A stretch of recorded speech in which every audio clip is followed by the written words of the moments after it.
obrigatória do painel. Vamos ter que atender o Ribeiro. Esse é um assunto já superado. Vamos agora daqui para diante. Palavra do deputado relator. Senhor presidente, senhoras e senhores parlamentares, talvez a nota de um eventual desequilíbrio nessa sessão que foi encerrada daquela forma abrupta, senhor presidente, foi em função de zelar pelo parlamento. As pessoas aqui sabem que eu tenho orgulho de fazer parte dessa casa. Zelo pelo parlamento. Acho que ele pode ser um órgão que efetivamente representa a sociedade e o povo brasileiro. E o desequilíbrio talvez seja no momento em que a gente vê que esse parlamento pode ser subjugado a qualquer tipo de artimanha ou de utilização de manobra regimental para inviabilizar, para que ele se reencontre com a sociedade brasileira. Por isso, talvez um certo desequilíbrio, mas é muito mais por amor, muito mais por defender, do que propriamente desprezar ou fazer com que ele não se reencontre com a sociedade que representamos. Esse processo, senhor presidente, senhoras e senhores parlamentares, foi aberto no dia 9 de abril do mês 4, nós estamos no mês 12, 8 meses depois, com Copa do Mundo, recesso branco e eleições. Nossas eleições, eleições presidenciais, eleições nos governos dos estados. A notificação, depois da abertura do processo, só conseguiu ser feita no dia 13 de maio. O deputado Isalci, que estava conosco lá no Conselho de Ética. O prazo para a entrega da defesa ficou entre 14 e 28 de maio. O deputado André Vargas solicitou, deputado Danilo, mais 2 dias para a entrega da sua defesa. O presidente do Conselho, deputado Izarra, autorizou por 1 dia. A instrução probatória iniciou-se no dia 29 de maio, depois dos 10 dias úteis para a elaboração do parecer preliminar.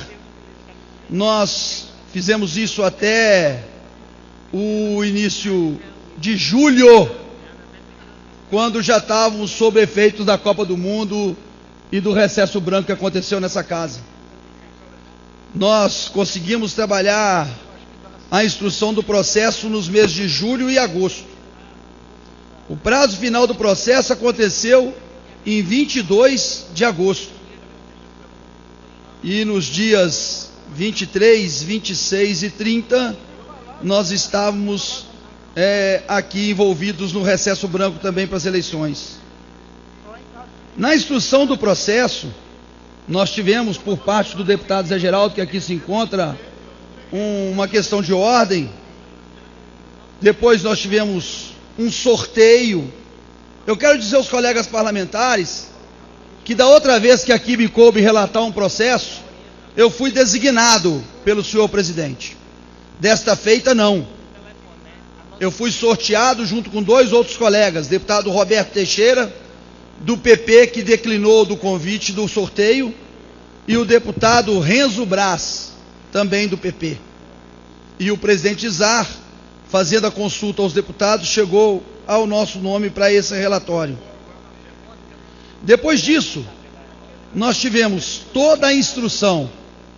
Cabe lembrar às senhoras e senhores parlamentares que chamamos aqui o senhor Alberto Youssef, que chegou até a marcar uma sessão por teleconferência, por videoconferência. Os deputados sabem disso, para que ele pudesse ajudar a elucidar o caso André Vargas.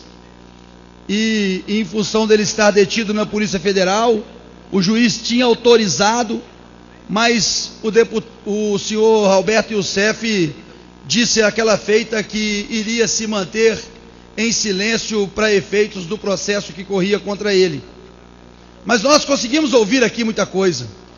Conseguimos ouvir o senhor Leonardo Meirelles, proprietário da Labogem, Senhores deputados, eu estou aqui com um relatório.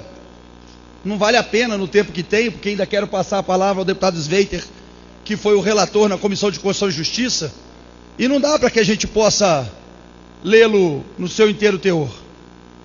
Mas o senhor Leonardo Meirelles veio aqui como testemunha arrolada e disse que não sabia de nada, e disse que não era laranja do senhor Youssef, e disse que conheceu o deputado André Vargas apenas num contato no Paraná, e não nos disse o seu apelido, não nos disse que ele tinha comprado uma empresa com déficit, uma empresa quebrada, um laboratório farmacêutico por 50 milhões de déficit, porque ele serviria para um esquema que iniciaria e começaria a ser desenvolvido no Ministério da Saúde para a produção de medicamentos de impotência sexual e de pressão.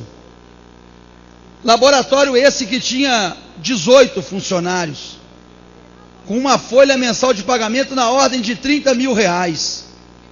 E no ano de 2013, só para dar um exemplo, através dessa Labogen, o senhor Alberto Youssef emitiu de divisas para o exterior uma ordem de 52 milhões de dólares.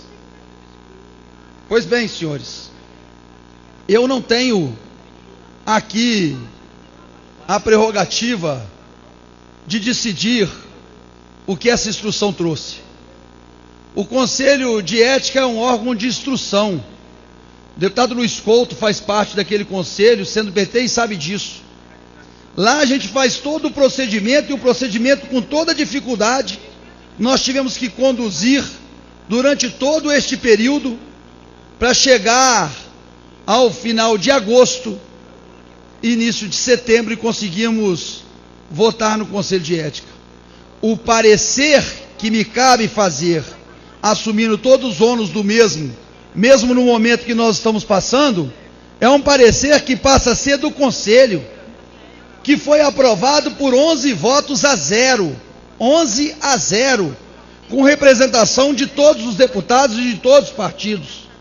Ele deixa de ser um parecer do deputado Júlio Delgado, ele deixa de ser um parecer eminentemente de um parlamentar ou desejo, até porque, pessoalmente, e ele sabe disso, eu não tenho nada contra o deputado André Vargas, eu não tenho o motivo e o objetivo de perseguir o deputado André Vargas, se não fosse ele um deslize de um feito que atenta contra a ética e o decoro parlamentar.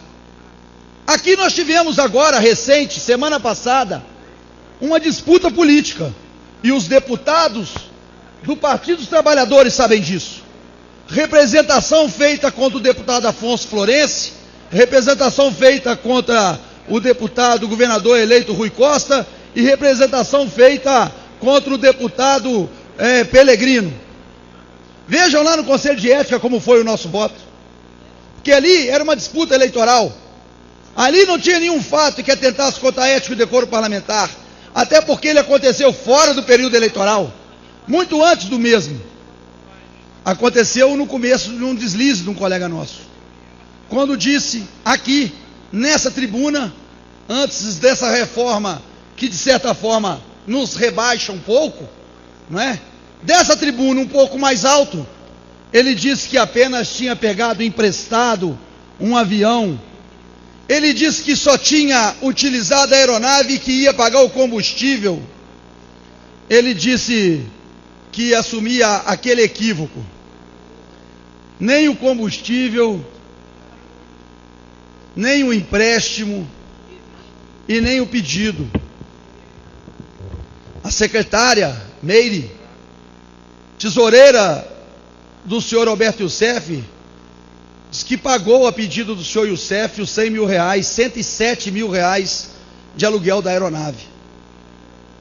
É por isso, pelo ato cometido aqui, nessa tribuna, perante os seus colegas, perante a atitude tomada por um parlamentar que não honrou a representação que estava fazendo do povo que o colocou aqui como seu representante, que todos nós tentamos fazer, E hoje muitos dos colegas parlamentares fizeram com honradez para resgatar a imagem da casa que representamos.